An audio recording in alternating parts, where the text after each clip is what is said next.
Well, good morning and welcome back to Ribbon Candy Hooking. Happy Monday. How is it going? More importantly, who has got the sun? It is gloomy as anything over here. I feel like I'm living in the Netherlands again. Honestly, it was sort of nice yesterday, but otherwise it is just pure gloom. Who stole the sun? It's got to be like some kind of a who was the guy that did the Hungry Caterpillar and like the papa get me the moon, Eric Carl, right? Who's got the sun? Whoever it is, I hope you're not sarcastically. I hope you're enjoying it because it is quite gloomy here, and I have to admit I'm a little bit sick. Remember how last week Jocelyn was coughing up a lung, and I was making all these inappropriate consumption jokes, obviously not funny, and yeah, and guess what? I mean, I'm sure it's fine, and I'm gonna handle it better than she did. But yeah, we'll see what happens next. It's great to be with you. I'll be with you for about 55 minutes today because it's a half day at the school, so I've got to run out and get my man Teddy. I don't understand that it was a half day on Friday. It's a half day today on Monday. If they're willing to give these kids a full day off, why don't they just give them a full day? It's like, is it worth parents driving back and forth in the middle of their workday twice with all of the emissions and gasoline and everything else? I mean, it's just like, why? I don't get it. I don't get anything these days. That's why we're here together, right? One thing I do understand is color. And so we're back to our conversation on anyone can die for making rugs. First, let me greet you and say hello to all my buddies here. Judy, great to see you. You're excited already. That is so sweet. Judy, you sent me something and I wanted to answer. Was it an idea? I wanted to answer, and maybe I did answer. I feel like it was Friday. That it'll come to me. Um, Ruth, great to see you, at least for part of the time. You've got a lot going on right now. I saw on Facebook. I hope everything is okay. Kaz, good morning. Oh my God, it's snowy in Wisconsin. Okay, I'm done complaining. It's all done.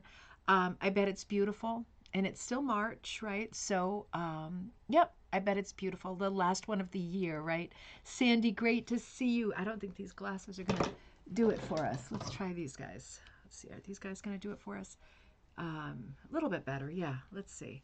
Hold on one second. I've got 20 pairs of glasses sitting right there. Oh, you know what? I bet these will be better. Let's see. I should probably have just my eyes fixed, right? That would be maybe the thing. Okay, that's a little bit better. Sandy, good to see you from dreary Pennsylvania. Oh, yeah. You too, huh? Kaz, my granddaughter and daughter-in-law are near Osaka. Ooh, fun trip. My friend Dee is there right now as well, having a nice vacation. I think kind of a spur of the moment vacation. Linda, great to see you. Good morning. Maureen, great to see you. Good morning. Judy says, we had that dismal gloom yesterday, but you can count on bright skies tomorrow. Come on, bright skies. You know, so much, I think, I mean, I'm not feeling super well. But that aside, it's a lot better. It's a lot easier to take when it's sunny because somehow your like soul is aching to get outside and let the sun touch you and just get that, I guess, what is it, vitamin B? But when it's gloomy, it's just harder, isn't it? It's everything is kind of compounded. Oh well, first world problems, right? Karen, good morning from beautiful Black Forest, Colorado on the exercise bike this morning. You are so good. Rita, great to see you. I'm going to be dyeing your fruitcake today. It's great to see you. Kirsten, good morning from Vermont. Enjoying snow showers there too. Oh, you're kidding. And ducks on the pond. That's a good combo though, isn't it? It's like it represents a little bit of both. Cass says, I hope they are having a great time. I think so. I think that everybody who visits does have a great time, right? I think the cherry blossoms are in full bloom. I forgot about that.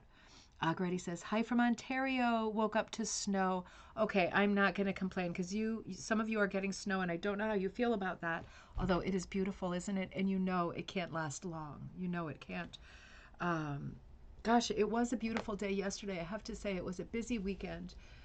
I did so much stuff on Saturday, and I realized I'm going to have to go through all my rugs. I just have too many rugs, and I have too many rugs that I have made.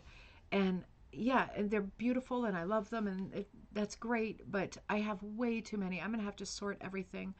I'm going to be speaking at the Tin Peddler Guild in Maine in the next, not this weekend, I think the weekend after. And I'm going to show some of our group rugs, and then I'm going to ship back everything but for now, right? Because there's going to be shows in the future for sure. But I'm going to ship back everything that I have. And I found some stuff when I was cleaning the studio that I was saving to ship back to people. I am the worst. But I'll ship things back, everything except the rose book, because I am going to be planning, like in the next day or two, a rose book party, and I'm going to want to display as many of them as I can. Should be fun. And I'll tell you the details of that soon. So Saturday was just a busy day, and then yesterday was a wonderful day because it was the celebration of our church entering the Historic Society. It's a 1960s church, but it's a mid-century modern, and the plans go back to like the late 1940s, and it is so odd and unusual. It's so beautiful on the inside. Every part of it is like a thoughtful metaphor that reflects the congregation. So it was a big service, and a lot of different people came, people who don't normally come, you know, and it was just beautiful. There was they played there. There's a very famous organ there, and there was an organist I've never seen before. He was young. He was amazing. I have to admit, it sounded like the Phantom of the Opera. I mean, at this point, I can't hear organ music without thinking of bum, bum, bum, bum, bum, bum. And it was a lot of that. But it was very, very pretty. And lots of other instruments, too. I'm not sure pretty is the right word. Um, it was lively. It was very lively. And just exciting, you know.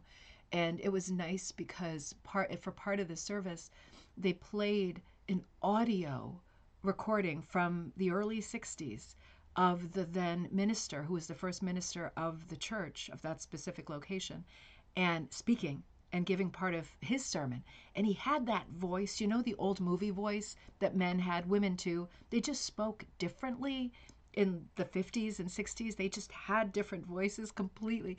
It was one of those voices, like, yeah, like a movie star voice. And it was so haunting and kind of eerie to hear his voice in that building again, sitting on the same pews and everything being the same. It was really such a thing.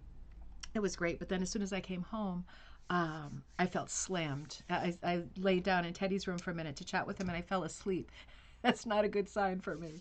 But it was a good weekend. It was very, very lively. So I'm going to try to keep it together and give you a good show. Took my vitamins, had my mushroom coffee, you know, that supplement. Does anybody have that? I had it for the first time yesterday, and I slept for about 2 hours. I'm wondering if that's a coincidence or if that stuff is loaded with caffeine. Oh dear, Dave. Great to see you. Great and windy in Toronto as well. Oh man. Ruth says our red buds and dogwood trees are blooming. Spring is definitely in the air. Oh, I noticed on our little tree over here, I think it's a dogwood, but it has those kind of furry buds on it. They feel like fur, you know, they're little brownish gray. So cute. I want to pet every one. They're going to explode for like 2 days and then the party is over for the year, but it's nice. I'll take a picture when it does bloom. I'd love to see pictures of your yards. We all have different kinds of trees and plants happening, right? Sharon, great to see you in Vancouver. Rainy but mild, right in the middle there. And wild to think a 1960s building. I know. Well, there were a lot of people there who were from the original congregation, and they're like, you know, it is funny to think a 1960s building is now on the historic register when I'm 20 years older than the building. So that is a funny thing. The thing is, they want to preserve it. They don't want it to be vulnerable to being knocked down because it's in Hartford and it's got a big piece of land. It's got like 6 acres or something, and they want to be able to get grants to make fixes that desperately need to happen, like the roof needs to be fixed, and you don't have access to those grants if you don't have that kind of historical status. So I think for them it was more, it'd be nice to get some of those grants and get some stuff going before the building really does have problems and then it does have to be sacrificed. It is a funny thought, though, isn't it? Not exactly funny, right? It was interesting. If that was one of the jokes of yesterday for sure. Sandy says, "Kaz, my daughter-in-law is Japanese, and they live with Kiko's daughter-in-law parents right now. Oh, how nice! Oh, interesting. That is really nice. She finished her PhD from Hawaii teaching. Oh, that is really nice. What an exciting life. Catherine, great to see you. You are in Columbus, Georgia. That's right. You're not in Southern California right now. Janice, great to see you in Pepperell. Early daffodils in bloom. I saw some daffies in this neighborhood too, and I'm seeing little crocus sprouting up all over the place. It is exciting. Catherine, good to see you. Good morning from Missouri, where the bluebirds are busy at the nest boxes. Oh, everything is happening. It's all happening. I've been busy with dyeing too. Even though I didn't feel great yesterday, I did dye um, in the afternoon. I needed to dye for some orders and stuff, and which is fine. It's what I expect to do. It's just kind of standing there, stirring. But I dyed a couple more swatch sets over the weekend. I did one called Chocolate Bar and one called I think I'm gonna call it Bubblegum. It's like pink to kind of like a bazooka pink. So I think I'll do one or two more sets today, and then I'm gonna print out the packaging thing to staple them, and then I'll put them up on the internet. It was just a case of my biggest problem over the weekend. Yesterday was a sunny day, and by the time I got home, it was the afternoon, and the family was having a yard sale out front, so I had to help with that. My biggest problem this past week has been I can't get a good picture of the swatches because the light is so bad. That's my biggest problem. I like to have the sunlight because I feel it gives you the best idea of what the swatch set looks like. When I take pictures, you can't really tell that there is like a perfect gradation from one color to the next, to the deepest saturation. And one of the things I wanted to share, since we are talking about swatches in this episode and dye colors, the main thing that I want to share about my experience with dyeing swatch sets is if you are dyeing gradient swatch sets, which means you're using one color. Let's say you're starting with one color. It doesn't matter if you go to another color with the pinch of a color. But let's say you're not doing, if you're doing a compound, it's already in the water and it'll be the same every time. So it's like a fixed, it's a known. So let's say you put your color into the water. I put a tiny amount first, right? A tiny amount. And I put in, out of an 8 swatch run, I'm putting in the first 4 swatches. And as soon as they start to turn from white, not natural, because I get the white door wool. As soon as they start to turn from white, I take the first one out and I check that it has a hint of the color. And then it's just an intuition thing. I watch like a hawk, and usually the first 2 or 3 are in that first dye bath, just getting more saturated and a little bit darker, like noticeably a little bit darker for each one, between 2 and 3. For some of the colors, after this, I pulled the second swatch out, I needed to put a little bit more dye in, but I'm putting small amounts of dye, like a 32nd of a tablespoon or a 16th of a tablespoon. I'm putting in small amounts because I don't want to put swatches into this really dark bath and then be frantically pulling them out and late, right? I'm really trying to monitor it. The thing is, and I've got them in a big hip bath, like a baby tub. I've got it over 2 burners. I'm not using pots and pans because I'm putting in 4 double swatches at once. And then I put the other 4 in as soon as I start adding, as soon as there's a lot of color in the water. And where was I going with that? Man, my brain is not working at all today. So I'm pulling them out and checking that there is a pronounced difference from one to the next. The thing about putting in a small amount into the dye bath is sometimes when the colors break, depending on what the sort of chemistry compound is of the specific color, or colors plural, sometimes, for example, you put in a little bit of a pink and you don't get the blue, really like the turquoise blue element to it unless there's quite a bit in the water. So a little 1/32 of a tablespoon is not going to show you that turquoise break, right? And it's different for every color. You notice with some colors, you don't get the full color, like the eventuality of the color's destiny, until there's quite a bit of dye in the water. So you figure out quickly whether you're dealing with a color that you can put a very small amount of dye into the water, get 2 or 3 colors right out of it before you add more swatches and add more dye. And I'm just doing this by sight. I'm recording it as a recipe as I go. I noticed besides that, some colors will change as they get darker because different colors within the compound strike at different times. So sometimes it takes longer to get the brown out or get the blue out or get the forest green out of the color. And it is a huge part of the color. For example, rhodamine is I think a pro-chem color. It's similar to Cushing's Flower Power Pink. Those are two, and also similar in the way it performs, a little bit of a different color, to Dharma's Purple Pop. It's more of a purple. That's more of a round purple, blue purple, but not a flower purple. It's more toward neon. Anyway, each of them are respectively very different.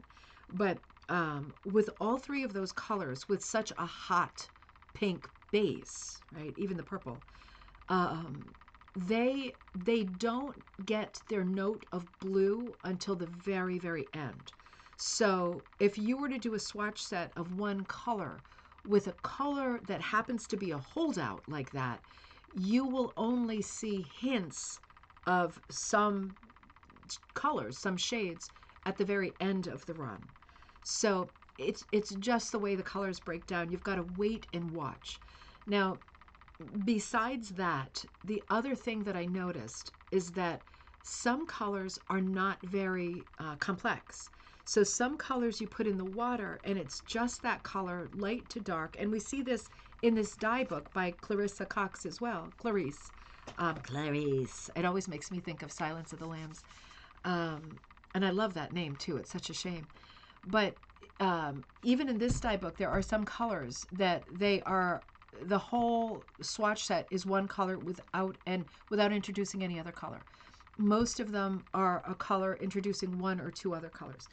I have so far found that, and this isn't the first time I've done swatch dyeing. This is just the first time I've done it seriously with the intention of doing more, recording it, and having them be available. I have noticed that with some colors, they aren't very dynamic colors. They are beautiful colors, but they are simple colors. And since that's the case, with some shades, you go light to dark, and you realize it's an instinct thing. There's not much punch here. And you realize that when you get around swatch 3 or 4, right in the middle of the run. I'm doing sets of 8. And when that happens, I realize it ain't going to get any better than this, right? This is the color. So I can be at peace with having this soft run, but if I really want it to be a bit more dynamic, I am going to have to introduce at least one other color. And then it becomes an instinct thing. It's not until I see the first iterations of the color, the lighter shades of the one color, that I realize this is a limited color. It's not going to be dynamic and it's not going to be exciting. So let's say it's a pink. So what do I want to add to it, right? If I add a green, I'm going to get something that goes like purpley, but it could go a little bit brown. It depends on what colors make up the green. If I go blue, we're definitely going to go to more purple. If I go red, it's going to go a little bit more to maroon and veer away from pink. If I want to go to yellow, it's going to be more of a coral. So these are all things that I need to think about when I look at that color and I say to myself, what would bring this color to a very unusual ending and a final destination, not a sinister one, a happy one? What would bring this shade that is quite simple and limited to a place where it kind of glows by the time we get to the last? And that's the magic of dyeing. You choose the color, you hope you made a good choice, and you slowly, in the middle of the swatch set, with this book, she typically introduces the second color out of an 8 swatch run. She typically introduces the second color at 6, between 6 and 8, most commonly. I'm finding it's more fun to introduce the color in the middle at the 4th or 5th, right in the middle. And it is just an instinct thing. And when you come up with colors that you think are great and unusual, make sure that you're recording them and recording the amounts, because it is in part intuitive and organic. And I think this is a good step up from here, but I don't want to go any darker. I'm doing it by sight. Or you're really thinking, I don't want it to get too much darker than this, and I have 3 more swatches to go. So I'm going to add my color here. I'm going to bring it almost like a song, right? How does a song end? Remember when all songs kind of ended on a fade? Like, you know, I don't know how they deal with that in a karaoke bar, but we don't really do that anymore. It's a weird way to resolve a song. It just fades out. Working 9 to 5, what a way to make a living. And then suddenly it's gone. And it's like, I don't know, now it just seems strange, doesn't it? Same thing with dying, right? How do I want to close this? What note do I want to close it on? And if you're a color person and you're standing in front of a dye pot, period, you probably, I'm not even going to say probably, I'm going to say you are a person who can make a good decision about what you want that final color to be. But you need to be thinking about your final color by swatch number 4, right in the middle. You really do. Because until you know how dark you want that final color to be and how far you want to take the color away from the original swatch in the set, you can't measure, right? You can't measure. You really have to know where you want to end so that you can pace yourself. Otherwise, you're likely to have jumps that are just too far, and then you lose the rhythm of the swatch set, right? It has a sort of meter to it, right? And if any two swatches are too far apart, if somebody means to use them for a sky or a flower or a leaf or a dress or whatever, there's going to be a distinct jump that's going to be a little bit jarring. You have to try to keep the colors close together. And obviously when you introduce a second color or even a third color or that infamous pinch, or what do they say? They say, she says a lot of funny things, Clarice, that mean a tiny amount. We'll find some as we dig in here. But yeah, a wee bit. That's it, a wee bit. That's nondescript measure called a wee bit. Sounds like one word, a wee bit. Yeah, until you know what your ending is, you can't be doing anything with wee bits, right? You need to visualize. Do I want this pink to turn into to have a shade of dark green at the end? If that's the case, I really need to pace myself, right? I'm not going to start running a marathon unless I know how far they expect me to run, because it's a given that I will be crawling no matter how long it is by the time I get to the end. So just give me the bookmarks, right? Give me the bookends to this thing, or otherwise I can't get started. Sharon, good to see you. Lisa, good to see you. Good morning, Becky. Yes, I have Dharma's purple and blue. It's always to the last to strike. Yes, isn't that interesting? It is. It's interesting, and it's great if you don't. I mean, I dye constantly because I have this business. If you dye sometimes as opposed to constantly, you should always. I mean, I'm the last one to tell you what to write down because I don't keep any lists, except dye recipes. I mean, I could use some lists. I've got 2 things on my blackboard right here, but I would say it makes good sense to record. Just so you remember how different colors perform, because some colors, like Prochem's brown, is a wild card, maverick of a color, and so is Imperial blue, but they don't really do their magic until the very, very end, and then you get this mutant of a color. But you don't for Imperial blue. That's one of Prochem's most interesting colors I've ever seen. But it's just turquoise, right? It's just Cushing turquoise or Dharma peacock, right? Or Mermaid's Dream. It's just one of those straight, right in the middle turquoises until it gets to the end. And then it makes a color that I can't even name. So it is good to record that because it does affect your dyeing. If you want to get your wool or yarn out of the bath before it takes that dogleg turn, you want to remind yourself that there is a dogleg turn, right? It's like one of the traffic signs. It's like the road is going to be like this ahead, and you're like, oh hell, and you're going to slam on the brake because you're like, well, that doesn't look good, does it? Or you see that traffic sign with the car that's skidding out of control, and it's telling you like if it's slippery, you might skid. That's another one. It's like I just slammed the brakes on because it's like that doesn't look good, right? Same thing with us with our dyeing. Now let's come back over here. Ruth says, do you know anything about dyeing with indigo? I bought some when I was in Abu Dhabi. I don't. But you're going to find some great. I have some indigo, and I have not used it yet. I have used my Dharma color called indigo.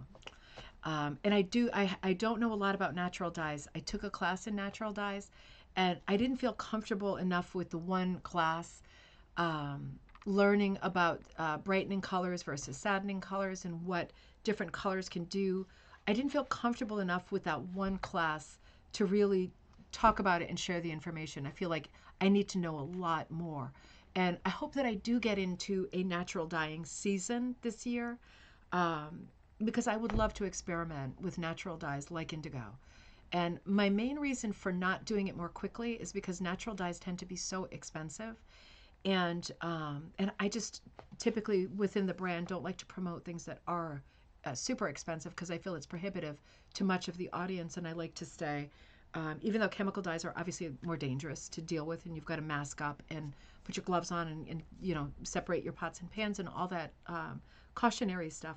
But I feel like, you know, you can get a pot of dye that will take you through years for $3.20. But I do want to come to that, Ruth. I definitely do. And let me know if you find a good source. Ruth says, I've dyed with onion skins. Yep, I have too. That's always fun. Walnut holes.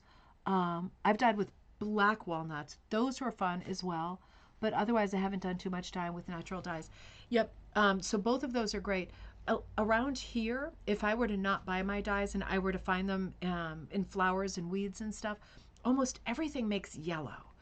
That's just this part of the country. There are exceptions. It took me, I know I did it in 2020 because it was one of the first coffee times. I had wool in a bath of walnuts, black walnuts, for like days and days and days. It took a long time for it to get to be like an interesting color. It was slow going, and I, you know, for me with the chemical dyes, I'm used to instant gratification, right? It was interesting to watch, and it was a great sort of experiment, exercise in patience, and I was curious about it. But yeah, I'm also very curious about natural dyes, and I have tons of books on them. So I hope that we can do that soon. I feel like when we start talking about natural dyes, I know there are other books on dyeing, but I'd like to do a more specific book on dyeing with natural dyes, knowing that your results can be very, very different, like a different color different. Not like yours is darker than mine, like yours is orange and mine is yellow or red, that kind of different. But I feel like when I do that, I want to be ready to really jump in because I'd like us to do some rugs and patterns that would work well with natural designs. And that will be something that we can do together for sure. I'm cheap, so I'm gonna be the garden or nothing. Yeah, no, it is. It's super fun to experiment. Kes says natural dyes are expensive unless you use your own plants from your garden. Yep, and that's another great subject is like planting your own dye garden. Does anybody have a dye garden? Because if you're anywhere near where I could drive to, I would love to come to your dye garden and look at what plants you've got there. Seriously, if you're anywhere I could get with the car, tri-state area or anywhere in New England, I would love to come and do a video looking at your garden and what you chose to plant. That would be super interesting. Karen says, if you grow flowers, there's some beautiful results from all sorts of plants. And Cass says, marigold is easy to grow, but again, it's yellow. Yeah. Yeah, so there are a lot of colors that come out of a lot of plants, but not all of them are super color fast. So we know chemical dyes are more color fast in general, right? They are like lab created. Natural dyes, some dyes are very color fast, means that they last a long time.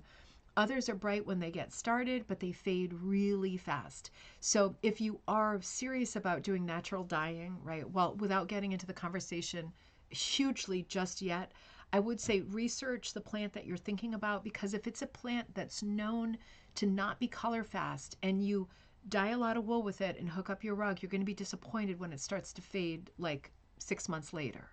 So, or sooner. So just do due diligence and be sure that you are using colors. You don't want your colors to shift immediately, right? You want your rug to look the way it was intended to for as long as possible. Or maybe you are conducting a kind of hit or miss experiment and you're like, hey, if it changes color, interesting, it looks more like an old rug. That's interesting too. Make sure you photograph it, right, for us too, so we can share this sort of timeline of how natural colors break down as well. Karen says, I grow amaranth and coreopsis, as well as marguerite daisies, and those all give they all give color, Karen.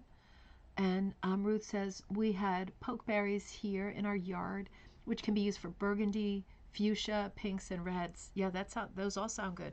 The classic example of things that are not color fast is like juices and wines. Like wine will stain, right? If you drink wine, particularly red wine, and I don't, but I know from other people spilling on me and around me that, or on the carpet, it does stain. But it does last. It'll always be a stain, but it will be a faint stain. So you think, oh, things that really stain, those would be the best things to dye with. A stain is different than a dye, right? Something that stains is not the same as something that dyes. I know that's like, but it's true.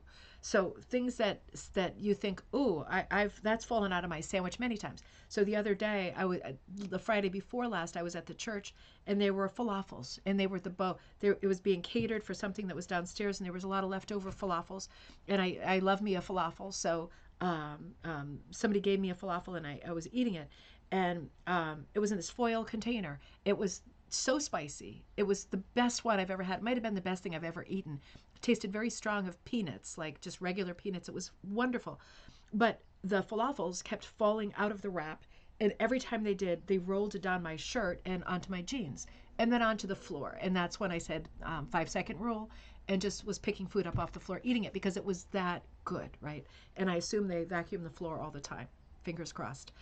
So so that falafel stained my jeans, but I washed it and it came right out, right? So it stained my jeans, and then I went in the bathroom with the paper towels, the brown paper towels, right? A little bit of hand soap, and I could see it was already coming out. There's a faint mark there, but it's not, whatever was in that food was not super color fast, because it immediately wanted to come out.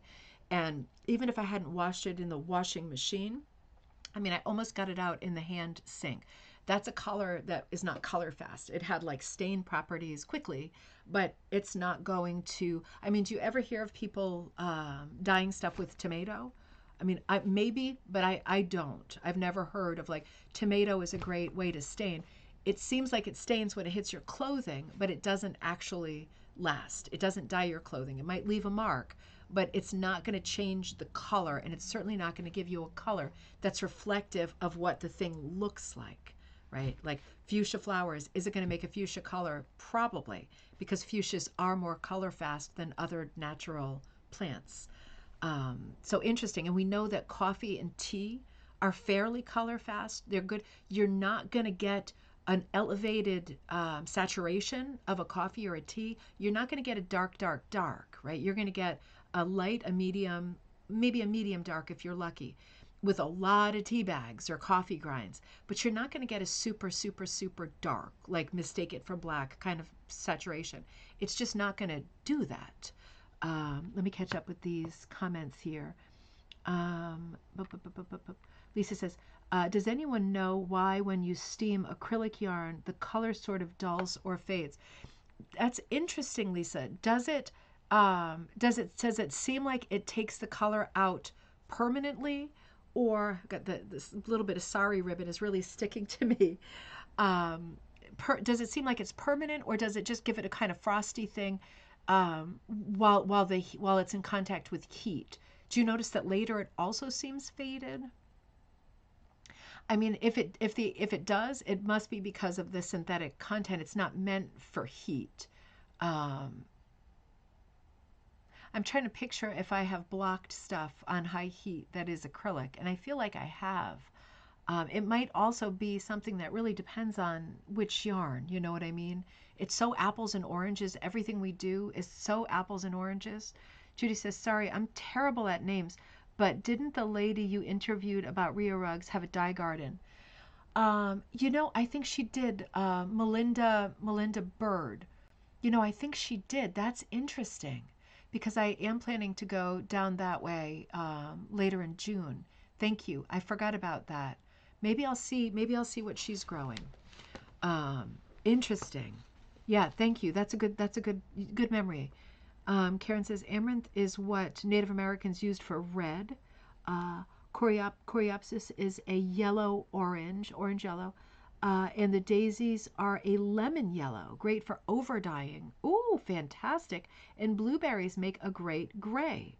Yep. So they don't, so blueberry will stain, right? It'll stain your clothes, but the color it dyes to is more gray. So it's interesting how color shifts.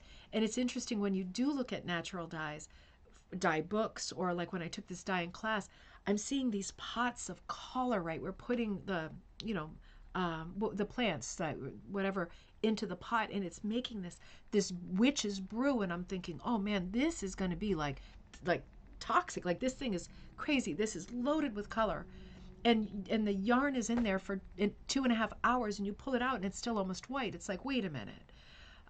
That can happen with natural dyes. That won't happen with chemical dyes, but that can happen with natural.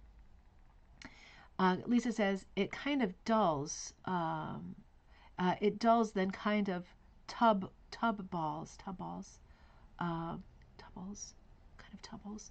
Ruth says I haven't had trouble with things fading when I blocked it, but I have found it all looks better if I just blocked from the back and not from the front. Okay. Ruth, that's a great tip. I've been hearing that a lot lately too. I always block from the front, and you're right. A lot of people are saying lately, particularly when I put up that post about how do I block this thing? A lot of people saying block it from the back. I couldn't with the piece I was working on because it's covered with press and seal. But in general, a lot of people are saying go for the pressing on the back. I guess it eliminates some problems. Again, don't block anything unless you want your loops to be fairly even, particularly if it's wool, since wool does have a long memory. Don't block anything if you have any sort of height differences going on.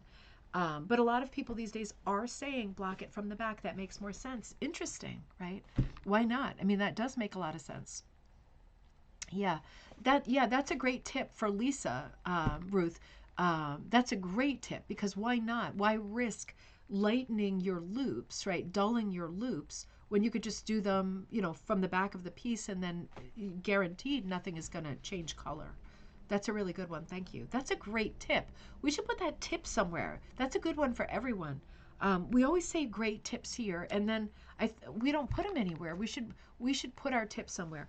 Wouldn't it be a great book to put together, like a workbook of tips, like to show a piece that's hooked in or punched in acrylic, and to say top tip for this piece. This is all done with acrylic yarns, and to prevent fading or discoloration, I blocked it from the back, right? If there could be a piece and a pattern that goes with each piece, that would be kind of fun. That would be a great way to present a collection of tips instead of just tips, you know, top tips. Interesting. All right. So let me come back to where we left off last time. And, okay, that was our Friday night show. Here we are. So we left off, gosh, where did we leave off? Hang on, let's see. I know, wait a minute. 36, hold on, let me just consult. We could put tips in Magpie Times. You know, we probably should. Should we do that? Should we start a tips section? I think we should. Let's do that. Yes. So if you think of it, can you email to ribboncandyhooking@gmail.com your tips? And I'll format them and send them to Judy as an article. That's a really good idea. If you have a visual that goes with your tip, great. If not, no problem. But I can format that. That would be great. Yep. You all are having the same great idea. It is a great idea. Let me just look and see. I feel like we did through 36. Let me look at the colors because I know I will remember. God, I feel like I'm going downhill fast. Wild Rose, Apricot. No, we definitely did those. We definitely did those. What's this crazy one? 48. I think we did that as well. Let's see. Okay. Yeah, we did. So I think we're starting in on, I just ordered the most recent one. It's supposed to come today. Excellent. Fantastic. Ooh, okay. Here we are on recipe 49. And I'm seeing a note from the person whose book this originally, this is a very bold note. You can see She means business here, right? Do not mess around. There's something going on this page. Let's figure out what it is. And she's written some corresponding notes in here, right? So even with the dye book, the person who was doing these dyes, according to the recipe book, is finding that there is variation. And even with chemical dyes, that is absolutely possible. So she's saying, notice number, I'll tell you when we get to number 50. Oh, okay. She's just saying that they appear in another dye book. Ooh, that sounds naughty. They appear in two different dye books, one by C. McLean or McCrane. Okay, so let's look at, yes, mine is coming today too. Oh, great. Great, great. Thank you for ordering, everyone. I had a few questions, people saying I can't find Magpie Times, and people saying I want a subscription, and we just can't do a subscription. We're making absolutely no money. We're doing this for fun and as a great vehicle for the craft, and I will always do it under those circumstances and conditions. But if we were to offer a subscription, people would expect to get them for less. Like, buy more, you get them cheaper. That would be impossible for us. I mean, I would be emptying my bank account out. So we can't do subscriptions, but they are on Amazon. And the only way that they show up easily on Amazon is if people are looking at them and buying them. Even looking at them or putting them in your cart, that helps with the algorithms. I hate algorithms, but it does help make them more visible, and then other people are able to find them. All right, so let's see where we are with number, let's go to 49, and I can tell something's going to hit the fan here. There's some changes happening here. 49, no.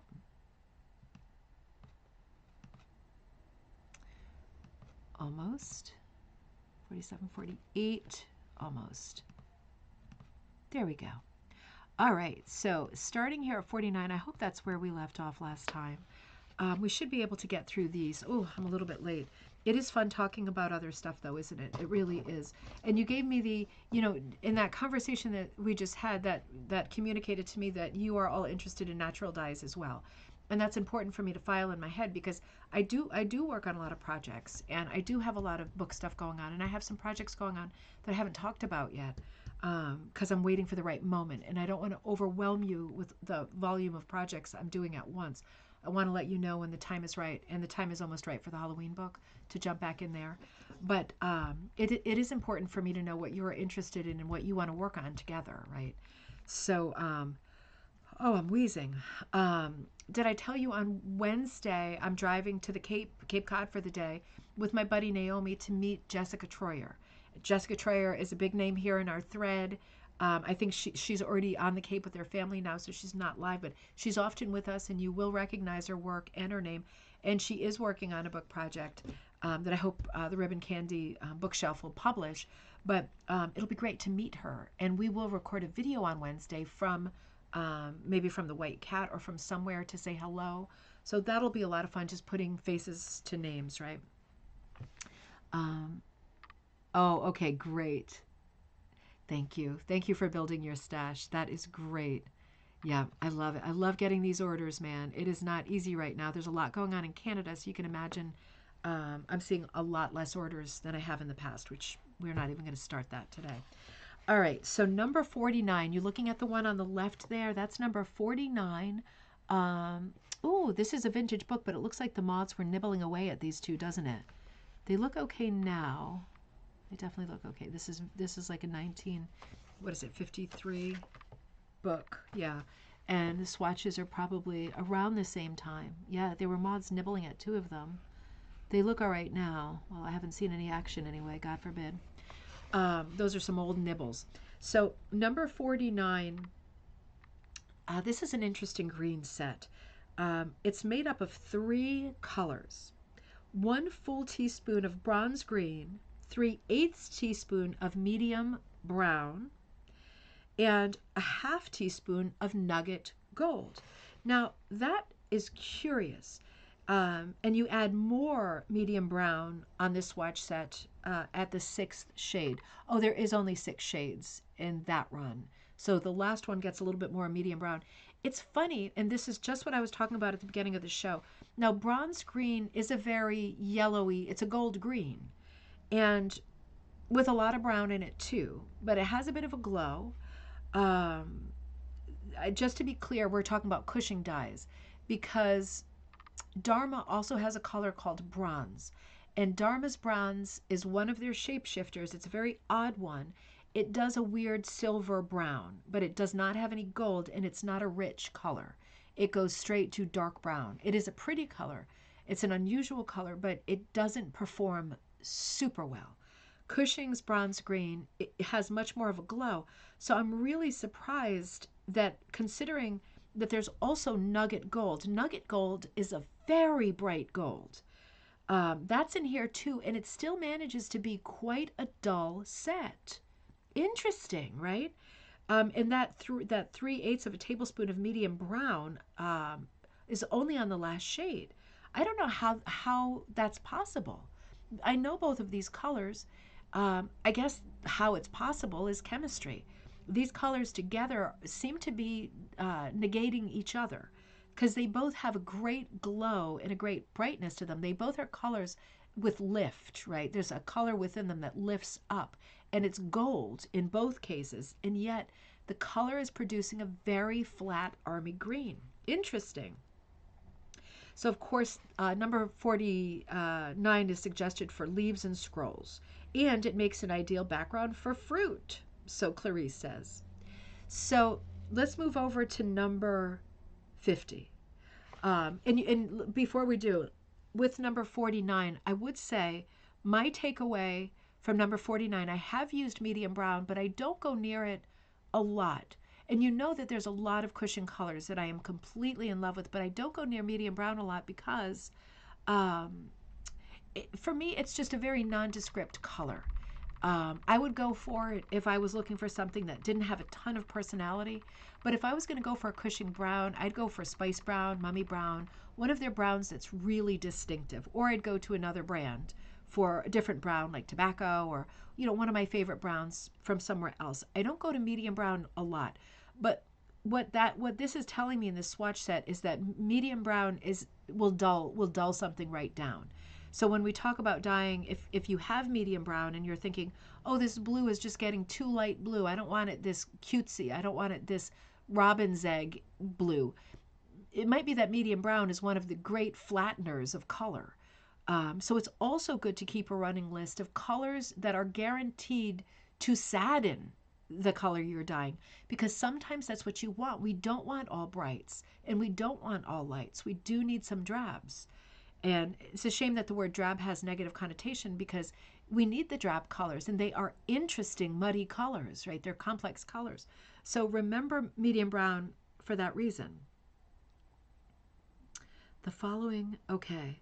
And, oh, hold on. I have to go to the second book. I'm saying, why does it not tell me more? Hang on. I think we go to book number, hang on, because it stops at 49, and it tells me all of the colors. This is interesting though. So in 1953, this was the entire line of Cushing colors. American Beauty, right? And again, that's one we hardly ever talk about. Apricot, Aquiline Wine. I don't even know if there is Aquiline Wine anymore. I know there's Aquiline Yellow, Blue, and Pink, but I haven't seen Aquiline Wine. Black, Medium Brown, Mummy Brown, Mulberry, Olive Green, Buttercup Yellow, Blue, Bronze. I'm trying to remember. I think there's still a straight up bronze and not just a bronze green. Bright Green, Bronze Green, Bright Purple, Brown Rust. Now it's just called Rust. Cardinal, Chartreuse, Dark Green, Dark Brown, Garnet, Gold, Khaki Drab, Mahogany, Nugget Gold, Plum, Reseda Green, Rose Pink, Rust. Okay, so there was a brown rust and a rust. Strawberry, Silver Gray, Spice Brown, Terracotta, Top, Turkey Red, Violet, Wild Rose, Wine, Wood Rose, and Yellow. That was it in 1953. I'm thinking of the colors that exist now. Obviously, Flower Power Pink. There's a bunch more. Um, there's cherry. Cherry's not listed in there. That's one of my favorite reds from there. It's very blue red, very pretty. Red violet is not listed in there. No, red grape. It's red grape. It's a very pretty color too. What are some of the other ones that you use from Cushing that are not listed? Well, the other aquilons are not listed, the blue and the pink. There are more roses. There's plain rose. Oh, that's rose pink. Okay, so rose pink is there. Wild rose, wood rose. Feel like there's more pinks. There's another green. Reseda green. Reseda green is there. Myrtle green is not there. That's another really unusual green. Myrtle green is not there yet. Interesting. Yeah, I mean, I could go down to my thing, and I'm not going to take the time to do it, but it would be interesting to see what the full line is and compare it, because colors come into fashion, same as anything else. And these are the colors that were useful and in fashion then. And of course, the intention then was to do quite realistic work. So people were not, they were not choosing colors based on the idea that you were blasting it out and doing, like, I don't know, self portraits or really graphic primitive stuff. They weren't accounting for that.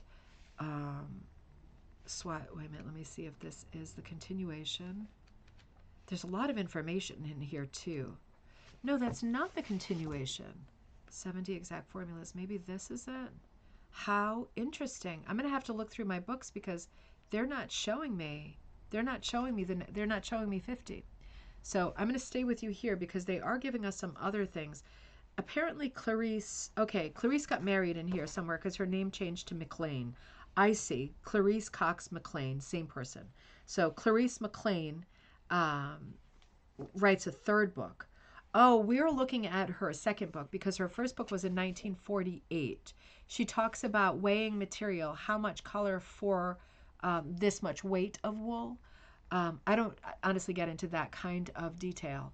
So in her first book, she talks about very precise, right? Because dyeing in the 1950s right through I would say till the 1990s, right?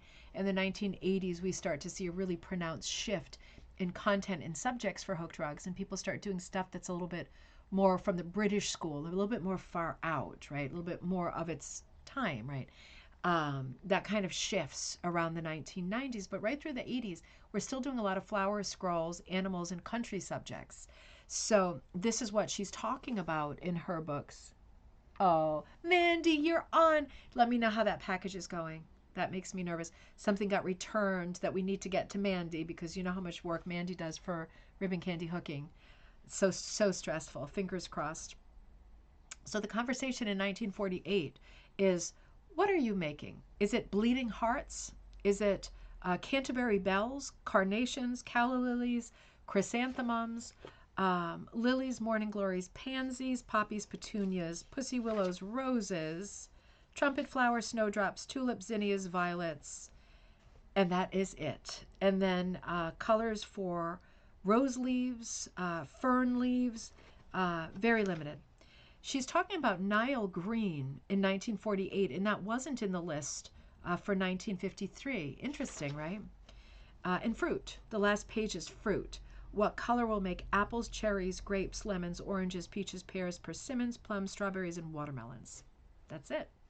So this whole 1948 book is dedicated to which of these things are you making? Because here are your choices. Now, what year? 1962. So this is her third book. I should have known because she's Clarice McLean at that point. But the book that we were looking at, I'm going to stay on for a few more minutes. I know what time it is. Don't worry. I'm going to leave on the button though. This book is I'm still looking at 1953 because I am going to have to find the decoder for the rest of our recipes.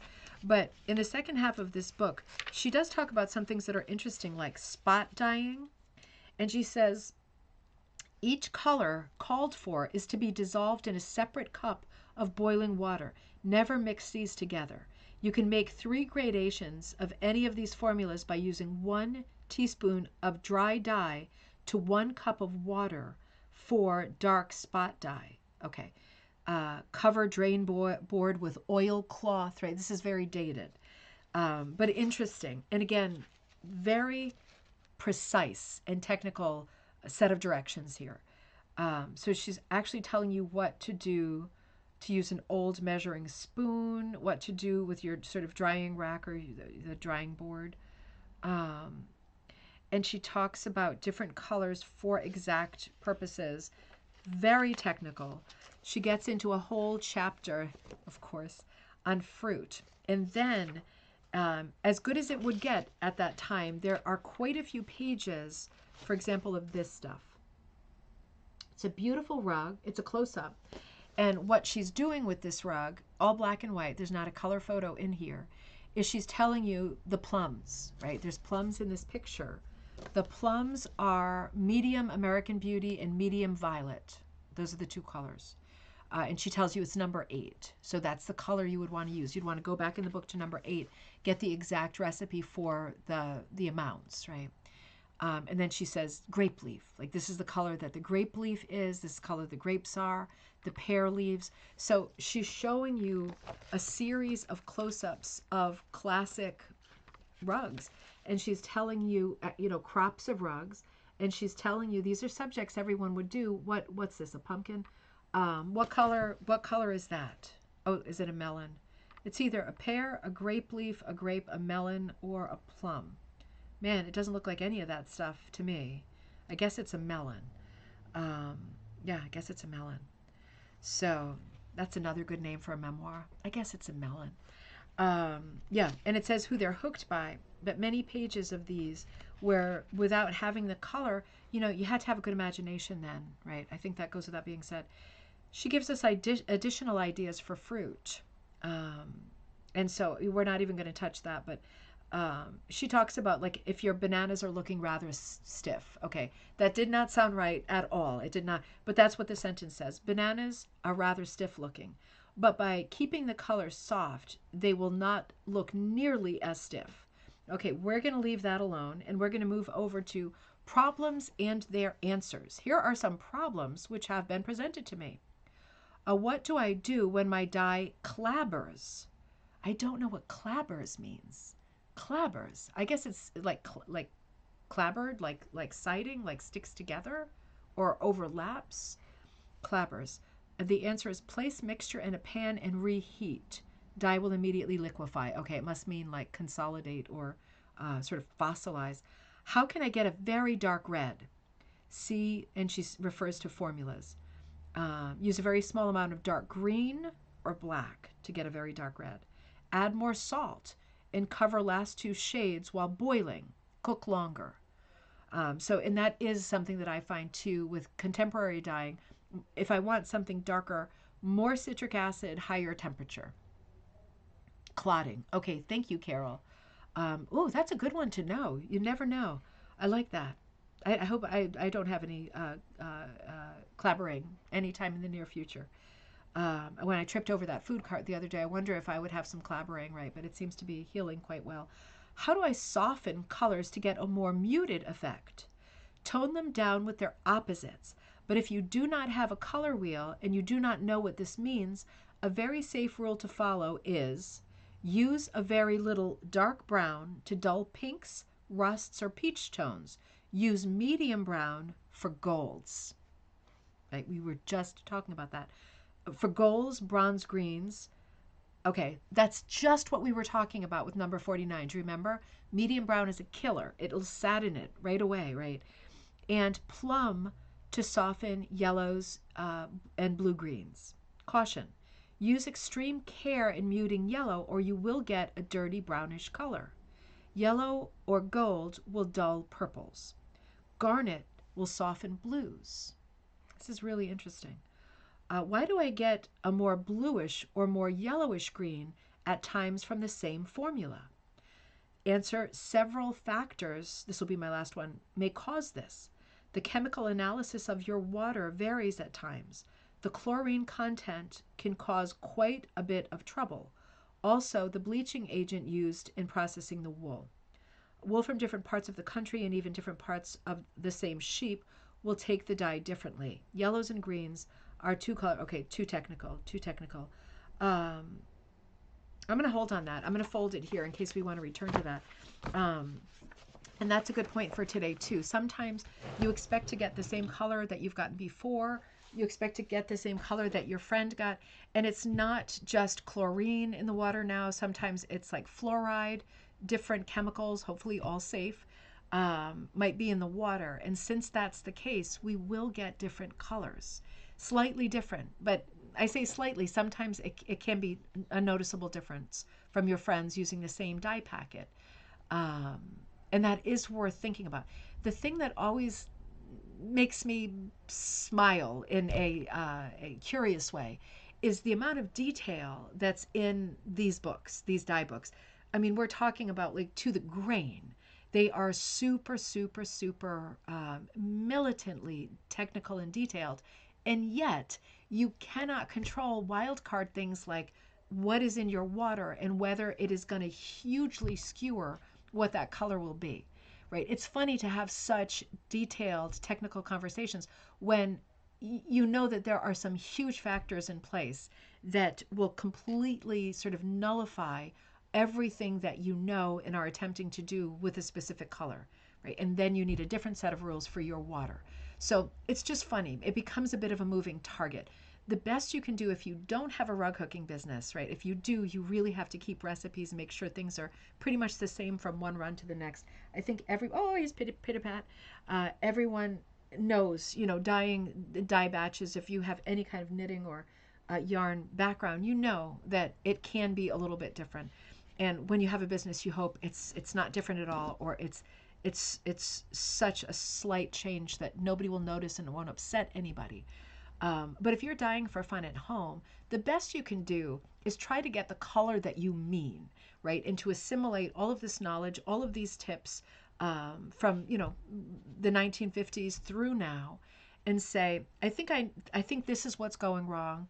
I understand that this is how you fix it. I'm going to do my best to get as close to the color that's in my imagination as I can. What more can one do, right? So everything with a grain of salt, right? And in our case, with a grain of citric acid. All right, I'm going to go pick up Right Said Ted on his half day, and then I'm going to get back to the dye kitchen and do as much as I can. Have a great day, everybody. Friday night is gallery night, so be sure that you are sending stuff into gallery night. Send it into me at ribboncandyhooking@gmail.com. I'm forwarding everything to my buddy Shannon, and she's kind of putting it into a program that I can load all the slides for. And Judy says, the last who taught me to dye had to change all her formulas after moving dye studio across town. Not even like out of the country, but across town. Yeah, I know. It's crazy. See, I have these conversations a lot with my friend Rebecca in Colorado. And she'll say, have you used this color before? Because it looks like this and that. And we always have to say in the end, it's got to be our different water. It has to be, because we're doing the same things. She's looking for the same result. We have different results, right? And it's like, which one is the right one, right? That's an impossible question too. But it is a curious thing that your water can affect your results so much. It almost makes you want to throw up your hands and say, why would I even bother with dye recipes? Well, that's up to you. At least in talking about dye recipes, we're talking about color theory. And that will help you always, whether you are a dyer or not. That'll help you select colors for your next project. It'll help you imagine colors as you just color plan, right? It will help you. It's going somewhere. It's not going nowhere. It's not wasted information. I will see you on Friday. I will see you in the meantime on Wednesday. We'll put up some kind of video on Wednesday from Cape Cod. When I'm there with Jessica Troyer and Naomi Alan Neeser from Ravensgate Primitives. I will see you then. I'm really looking forward to it. I'm hoping to feel a lot better. So have a great tomorrow, everybody. And ribboncandyhooking@gmail.com. Don't forget to send your gallery night stuff. Doesn't have to be finished. Doesn't have to be your very last thing. Send some interesting stuff for us to talk about. And remember to send your top tips also to ribboncandyhooking@gmail.com so I can put them together into a nice article for the next Magpie Times. I will see you soon, everybody. Have a